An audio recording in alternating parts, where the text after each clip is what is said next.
আমার ঘরের বাঁয়ে থাকেন রাখহরি, ডান দিকের পড়শি আমার আল্লা রাখা। কেউ বলতো এক বৃন্তে দুটি কুসুম, কেউ বলতো একই গাছের দুটি শাখা। রাখহরি মজুর ছিল কারখানাতে, আল্লা রাখা খিদিরপুরের জাহাজ ঘাটে। হপ্তা যা পায় মোটামুটি দিন চলে যায়, দুঃখে সুখে দুজনারাই সময় কাটে।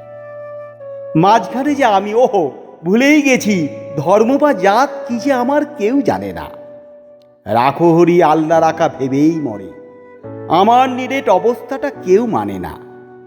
আল্লা রাখা সুদোয়ে, চাচা খোদায় ডরাও। আমি বলি খোদা তো নয়, খিদেই ডরায়। তার চেয়ে বড় শত্রু তো আর নেই হে দেশে, তার বিরুদ্ধে আমার জেহাদ, জানের লড়াই।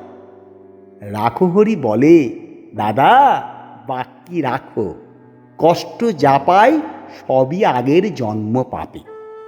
ইহকালে হরিনামের জপ না নিলে পরকালে পুড়তে হবে মনস্তাপে। হেসে বলি, তোমার হরি মাথায় থাকুন, পাপের বোঝা দাও চাপিয়ে আমার ঘাড়ে। তোমার মতো ভক্তজনের বইলে বোঝা, এতেও যদি আমার কিছু পুণ্যি বাড়ে। এভাবে দিন চলছিল বেশ। হঠাৎ সেদিন হিসিয়ে সাপের মতো গুজব ছড়ায়, পীর সাহেবের মাজারে এক মরা শোক, মরা গরুর শিং পড়েছে বামুন পাড়ায়। ছড়িয়ে গেল দাঙ্গা দাবা নলের মতো, আল্লা রাখা লাফিয়ে এলো সরকি হাতে। রাখহরির তেলে পাকা এক বাঁশের লাঠি, হাঁটার মতো ঘুরছে দু চোখ রাগের তাতে। দুহাত ধরে বোঝাই ওদের, হচ্ছেটা কি, যাচিয়ে দেখো এসব খবর সত্যি কিনা। আল্লা রাখা বলল, কাফের হট যাবি। দেখছ, চেঁচায় রাখহরি, আর ছবি না। রক্ত গঙ্গা বইল আমার চোখের আগে, জখম হয়ে জ্ঞান হারালাম পথের ধারে। ততক্ষণে ওরাও দুজন ভূতের ছাই, পরস্পরের সরকি এবং লাঠির ধার। কার যে কত রক্তে সেদিন ভিজল জমি, হিসেব তো নেই, দুটোই যে লাল। আর যা জানি, রাখহরি কাতলে ছিল জলের তরে, আল্লা রাখা চাইছিল এক আঁচলা পানি। বহু বছর লাগলো আমার ঘা শুকোতে, দেহেরটা নয় মনের ঘাটাই আসল দাগা। ঘরে যে যায় এর চেটাও আর ছিল না, ফিরব কোথায়, ঘর তো আমার আগুন লাগা। তবু সেদিন চাইল কি মন, গেলাম ফিরে।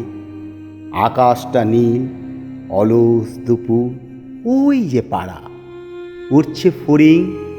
কোথাও গ্লানির চিহ্ন তো নেই, ইতস্তত ভাঙা বাড়ির দেওয়াল ছাড়া। আমবাগানটা তেমনি আছে, শীতল ছায়া গাছের নিচে, কুড়িয়ে রাখা আমের ঝুড়ি। টলটলে জল, তালপুকুরের পাড় ডিঙিয়ে কাদের দুটো দস্যি ছেলে ওরাই ঘুরি। হঠাৎ চের বাজের মতো চমক দিয়ে এক নিমেষে উদাও হলো মনের ধোকা। সুতো টানছে আল্লা রাখার ছেলে করিম, লাটায় গুটোয় কানায় রাখহরির খোকা। আমার ঘরের বাঁয়ে থাকেন রাখহরি, ডান দিকের পড়শি আমার আল্লা রাখা। কেউ বলতো এক বৃন্তে দুটি কুসুম, কেউ বলতো একই গাছের দুটি শাখা। নমস্কার।